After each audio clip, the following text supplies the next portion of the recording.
Filipenses capítulo 4.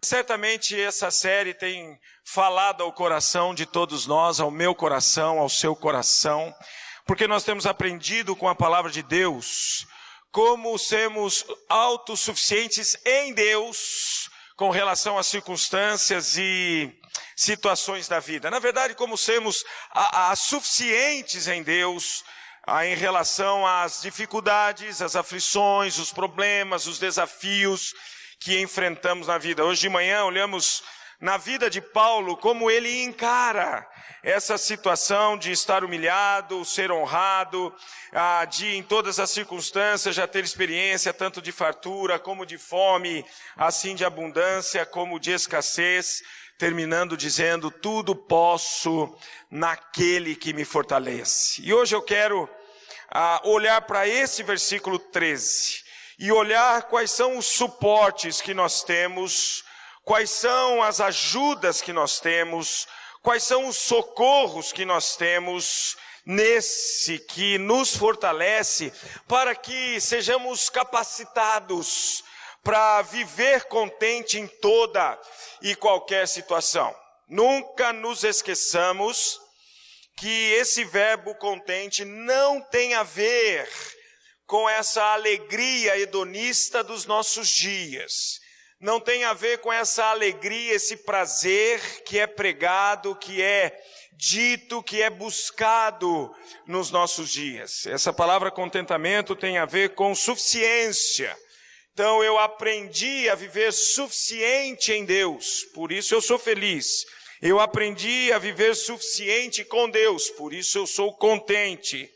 Eu aprendi a viver, ou ser é o verbo, suficiente em Deus em toda e qualquer circunstância, por isso eu tenho deleite, eu tenho prazer, mesmo que no meio de muita tribulação, no meio de muita dificuldade. E não é só o apóstolo Paulo que conhece essa verdade. Tiago também, o apóstolo Tiago, também conhece essa verdade, por isso ele diz: tende por motivo de toda alegria o passade por várias provações. E muitas vezes nós entramos em crise. Como é que eu vou ter alegria em provação? Não é a alegria que nós estamos acostumados a ver ou até a buscar, mas é um contentamento, é uma suficiência de descanso, de deleite em Deus, mesmo quando as coisas podem estar turbulentas, mesmo quando a vida possa estar em tempestade, mesmo que o meu coração e a minha alma estejam em falência, desfalecida, eu ainda posso tudo naquele que me fortalece. Paulo termina essa perícope, conhecida como perícope. Se você olhar para a tua Bíblia aí, você vai ver, e deveria estar assim, não é? Que o versículo 10 começa com uma letrinha em negrito. Alegrei-me está em negrito. E o versículo 14 tem novamente um negrito na minha versão aqui, todavia.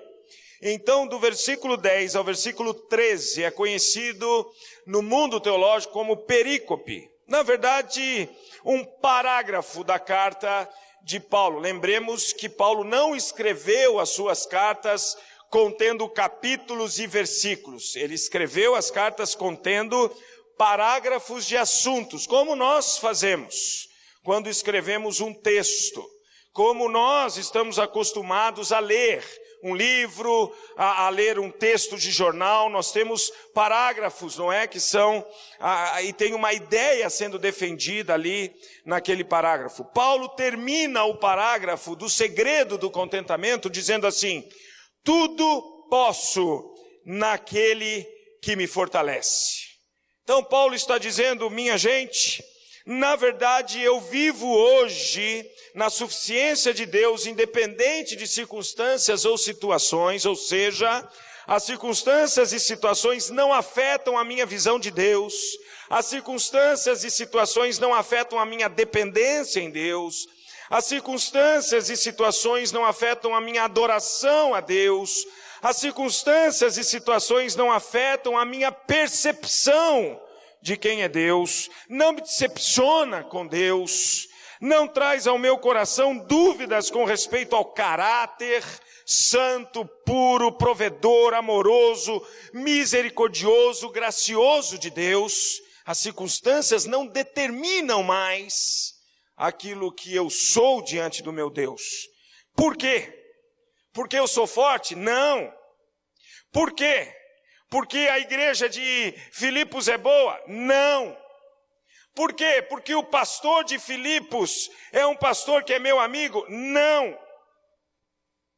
Isso é possível porque eu posso tudo em alguém que me fortalece.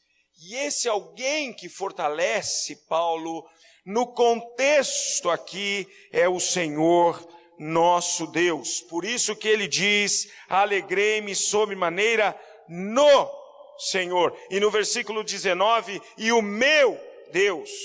Então fica claro para nós que Paulo aqui está dizendo com respeito ao Senhor. E é isso que eu quero ver com vocês. Esse deleite que temos que ter, esse prazer que temos que ter, esse contentamento que temos que ter, essa suficiência que temos que ter em Deus. Então a primeira verdade que nós temos aí com relação a isso é que o deleite na confiança em Deus, ou o contentamento na confiança em Deus, traz um contentamento para as nossas almas. Tudo posso naquele que me fortalece, porque esse que me fortalece é digno da minha confiança, é digno da minha fé, é digno do meu descanso nele, e por isso eu tenho contentamento, e por isso eu tenho deleite. Olha só o que o salmista diz para nós, nos versículos 20, 21 e 22 do Salmo 33. Nossa alma espera no Senhor, nosso auxílio e escudo. Nele o nosso coração se alegra, pois confiamos no seu santo nome.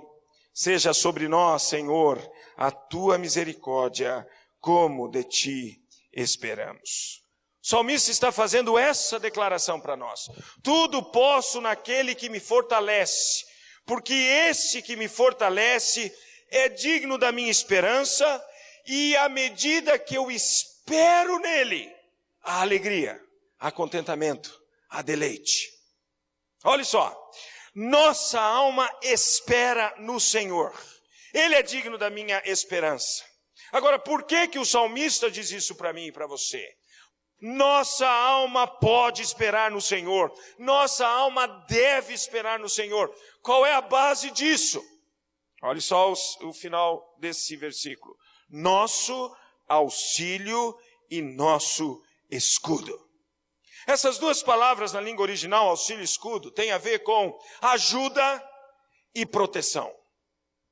E se há algo que nós precisamos quando estamos em circunstâncias e situações na vida que devem ser olhadas, vividas com contentamento no Senhor, é de auxílio e proteção. Quando nós estamos em situações difíceis, eu preciso ser auxiliado em sabedoria, eu preciso ser auxiliado em decisões, eu preciso ser auxiliado em elucubrações, eu preciso ser auxiliado por Deus nas circunstâncias e situações difíceis da minha vida. E não há deleite maior, contentamento maior, do que em um momento de dificuldade, de luta, ou de alegria, de contentamento, nos ajoelharmos diante de Deus e buscarmos o seu auxílio, buscarmos a sua ajuda para uma decisão, para uma escolha, para um louvor. É assim que se faz nessa igreja. Como é que você acha que o André, ele faz as escolhas dos cânticos que nós cantamos aqui dominicalmente?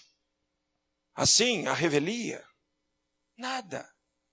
A partir de hoje à noite ele já está em oração. Terminando esse culto, ele já entra em oração, buscando a vontade de Deus, porque ele, através de um planejamento muito bem feito, na terça-feira ele já apronta todo o programa de culto para que todos que vão tocar, cantar e participar do culto aqui já tenham antecipadamente o seu programa. E algumas vezes já em conversa com o André, eu já observei e fora revelado para mim essa busca por Deus, para que Deus oriente, para que Deus dê a ele a música, o cântico, para que o Senhor seja plenamente louvado. Sabe quem escolhe o louvor dessa igreja dominicalmente? É o Senhor, nosso Deus. Porque o André, mesmo que no momento de adoração e louvor, ele se ajoelha e busca diante de Deus a vontade do Senhor. Isso é no momento de adoração. Todos nós estamos aqui muito bem, adorando alegremente, mas tudo feito com o auxílio de Deus.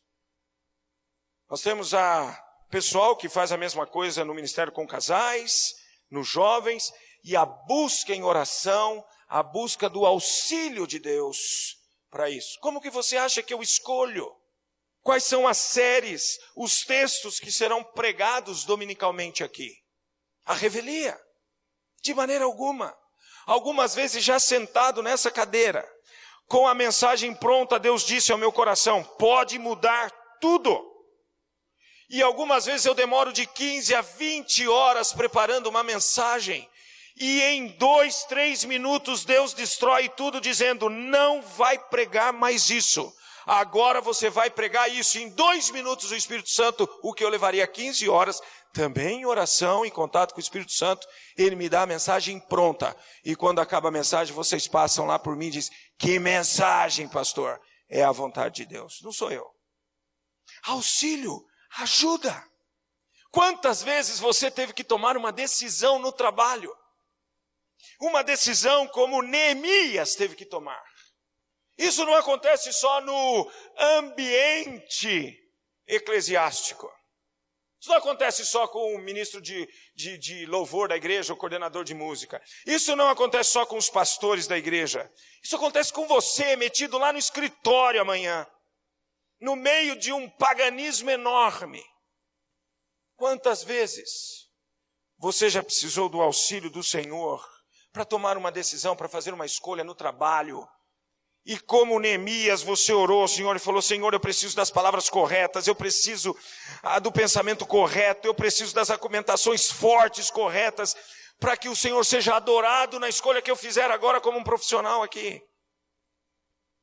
E você é tomado por uma sabedoria que você diz, não é comum.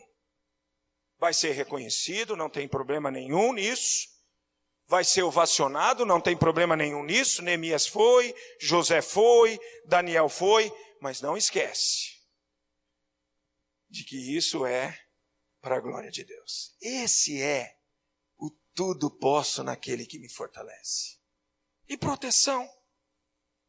Quantos de nós temos o Senhor como nosso escudo? O Senhor nos protegendo a todo tempo, a todo momento.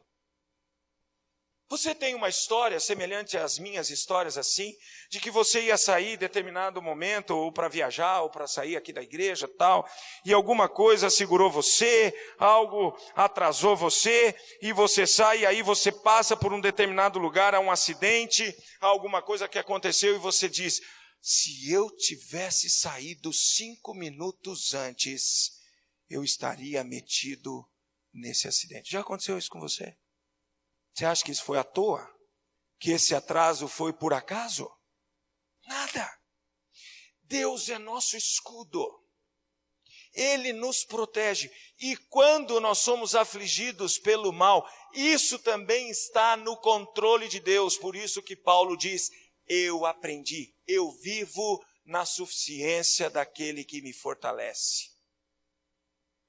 Deus é capaz, Ele é poderoso e Ele é suficiente para me proteger e proteger você. Aliás, hoje de manhã nós vimos Paulo falando que ele aprendeu a viver contente em toda e qualquer situação, porque ele tem plena convicção de que Deus o livrará de toda obra maligna. O diabo não pode tocar em você se você está em Cristo Jesus. A palavra de Deus diz que aquele que é nascido de Deus, o maligno não lhe toca. Seu escudo pode atormentar, pode tentar, pode usar pessoas para imprimir em uma situação, em uma circunstância difícil na nossa vida? Pode, mas não pode me tocar. Por isso eu sou suficiente em Deus, mesmo em circunstâncias e situações difíceis, como de humilhação, de escassez e de fome. Esse é o deleite. E por isso que o salmista diz, nele. Por isso, porque minha alma espera nele, porque ele é meu auxílio, meu escudo, nele. Nele, não é no pastor da igreja, não é na igreja, é nele. Nele o nosso coração se alegra. Não é no meu marido, não é na minha esposa, não são nos meus filhos, nos meus pais, nos meus avós, é nele. Nele, no nosso Deus, que é auxílio e escudo, o nosso coração se alegra, pois confiamos no seu santo nome. O Senhor merece a minha confiança e a sua. Pode confiar nele, ele não irá falhar com você. Existe uma história muito bonita na história da igreja, de um homem chamado Policarpo. Foi aprisionado já em idade avançada, 86 anos de idade. E quando prenderam ele, falaram para ele, nega o Senhor Jesus. E ele disse, eu já estou na velhice. E nos meus 86 anos eu nunca fui decepcionado pelo meu Senhor. Não tenho razão nenhuma para deixar de confiar nele, para deixar de amar e servir o meu Senhor. E ele pagou com a vida por isso. Mesmo pagando com a vida, sabe onde Policarpo está agora? No céu. Gozando desde aquele dia a eternidade com o seu Senhor. Porque o Senhor não decepciona a nós. Mesmo que eu chegue à morte, isso não é uma decepção, é uma glória para cada um de nós. O mesmo Paulo que escreve, tudo posso naquele que me fortalece, ele diz, é lucro estar com o Senhor. É incomparavelmente melhor estar com o Senhor. Então olhemos para a morte dessa maneira também. Que se chegarmos à morte por uma situação difícil, por uma circunstância difícil, ainda assim, eu vivo contente, porque estou partindo para a glória eterna com o meu Deus. Por isso o Senhor merece a nossa confiança. Ele jamais vai falhar comigo e com você. Por isso que o salmista termina dizendo assim, seja sobre nós, Senhor, a tua misericórdia, como de ti esperamos. Esperamos as tuas misericórdias. Seja sobre nós, Senhor. Seja sobre nós. Seja sobre você. Seja sobre a sua família. Seja sobre o seu trabalho. Seja sobre os seus estudos. Seja sobre a sua vida as misericórdias do Senhor. E sabe o que significa a palavra misericórdia? Amor leal. Essa palavra traduzida para misericórdia aqui é a palavra que eu mais gosto da língua hebraica. A que eu mais gosto, Hesed, significa o amor leal, infalível, não decepcionante, jamais esquecido de Deus por mim e por você. Existe uma ilustração que todos nós conhecemos, mas eu quero reavivá-la em nossa mente e nosso coração, e pode ser que alguns de vocês não conheçam. Essa ilustração é conhecida como os passos na areia. Essa ilustração conta que o indivíduo, olhando para a sua vida, viu que os seus passos estavam junto dos passos de Jesus na areia de uma praia. Mas num determinado momento assim, das circunstâncias difíceis, pavorosas, angustiosas, aflitivas da sua vida, ele percebeu que havia só o passo de uma pessoa. E ele disse, está vendo, Senhor? Olha lá, naqueles momentos mais angustiosos, mais aflitivos, mais terríveis da minha vida, estava eu lá, sozinho, olha os meus passos lá. E diz a ilustração que o Senhor disse assim, você está enganado. São os meus passos que estão na areia. E os seus lá não estão mais. Porque nesses momentos difíceis e angustiosos, eu o carregava no meu colo. Esse é o amor leal de Deus. Eu posso me esquecer do Senhor numa hora angustiosa. Eu posso me decepcionar, meu coração corrupto, miserável.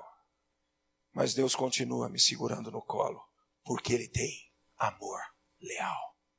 Por isso o salmista diz: seja sobre nós, Senhor, o teu amor leal, como de ti esperamos. Segunda verdade que eu quero compartilhar com vocês, desse Deus que me fortalece a viver contente em toda e qualquer circunstância e situação, está no Salmo 16, abre aí comigo. Isso na verdade é um hino de Davi. E no final desse hino, sussurra o cantor na comunidade de Israel: tu me farás ver os caminhos da vida, na tua presença a plenitude de alegria, e na tua destra delícias perpetuamente. O segredo do contentamento, meus irmãos, é estarmos na presença de Deus. Não só agora, quando estamos juntos, prestando um culto de ações de graças ao Senhor, mas amanhã de manhã, logo de manhãzinha, quando os despertadores afins aqui começarem a tocar e lembrarem que são 6 horas da manhã e todos nós temos que levantar. Eu tenho que estar na presença do Senhor. Porque na presença do Senhor há. Isso aqui é um indicativo, presente, contínuo. Não é, pode ser que haja. Quem sabe haverá. Vai que dá. Há plenitude de alegria. Suficiência mais que abundante de alegria. Plena alegria. Alegria completa. Por isso que Paulo diz: aprendi a viver contente em toda e qualquer circunstância, porque tudo posso naquele onde em sua presença há plenitude de alegria. Completa. Não há um pontinho na presença de Deus que não seja tomado por plenitude de alegria. Não há sequer um buraquinho, um furinho sequer no plano da presença de Deus que não haja plenitude de alegria. Então não saia da presença de Deus. Não saia da presença de Deus. Mantenha-se amanhã na presença de Deus através da leitura bíblica, de uma vida de oração e de uma obediência àquilo que o Senhor está pedindo para mim e para você. Não desvie os seus olhos nem para a direita nem para a esquerda. Não desvie o seu coração nem da direita nem para a esquerda. E como é que a gente mantém essa presença? Deixe o seu dedo aí em Salmo 16, vai comigo em Josué capítulo 1. Olha só o que diz o Senhor a Josué no capítulo 1, para que Josué tenha plenitude de alegria em todo o plano que Deus tem para ele agora. Em toda a vida que Deus tem para ele em entrar na terra de Canaã. Versículo 7, tão somente ser forte e muito corajoso, para teres o cuidado de fazer segundo toda a lei que o meu servo Moisés te ordenou, dela não te desvies, nem para a direita, nem para a esquerda, para que sejas bem-sucedido por onde quer que andares. Esse é o segredo. Olha o que diz o Salmo 1, antes do Salmo 16. Bem-aventurado o homem que não anda no conselho dos ímpios. Gente, não é o conselho dos ímpios que eu vou ouvir, é o conselho de Deus. Bem-aventurado o homem que não se detém no caminho dos pecadores. Eu não vou me meter no caminho dos pecadores. Não vou andar na trilha dessas pessoas que insistem em não obedecer a Deus e estão correndo atrás do prazer hedonista dos nossos dias. E nem se assenta na roda dos escarnecedores. Antes, o seu prazer está na lei do Senhor, e na sua lei medita de dia e de noite. Isso é manter a presença de Deus. Eu medito na lei. Eu lembro da lei. Eu obedeço a lei do Senhor, que é a palavra de Deus, durante o dia, durante a noite. Porque o salmista ainda diz, até de noite, a tua palavra me ensina, os teus conselhos me ensinam. Volta para Salmo 16 comigo. É assim que a gente mantém essa presença nossa na presença de Deus, para que haja plenitude de alegria. E na sua destra, delícias perpetuamente. Deus usa umas palavras assim fantásticas na Bíblia. Mas essa palavra delícia é a palavra encantamento, é a palavra assim, prazer. Sabe quando os filhos na infância, depois do almoço de domingo, você serve sorvete para eles? E eles se lambuzam com o sorvete. Como é bom. Não é uma delícia? Que delícia! É isso que é a palavra delícia perpetuamente aqui. É aquela alegria indizível, lambuzenta na presença de Deus. Já sentiu isso? Deus é tão encantador, tão maravilhoso, tão pleno em alegria na sua presença conosco, que a gente não tem palavras para dizer, que a gente não sabe como expressar o que Deus está fazendo por nós. Sabe aonde existe isso? Seja em circunstâncias difíceis ou não, na destra do Senhor. Destra é um sinônimo para a presença de Deus. Não desviemos nem para a direita, nem para a esquerda. Firme. Meditemos de dia e de noite, firmes, porque você há de sentir toda a alegria e toda a delícia que há na presença do Senhor. E por último, o segredo do contentamento é um deleite na esperança no Senhor. Olha só o que diz o Salmo 27.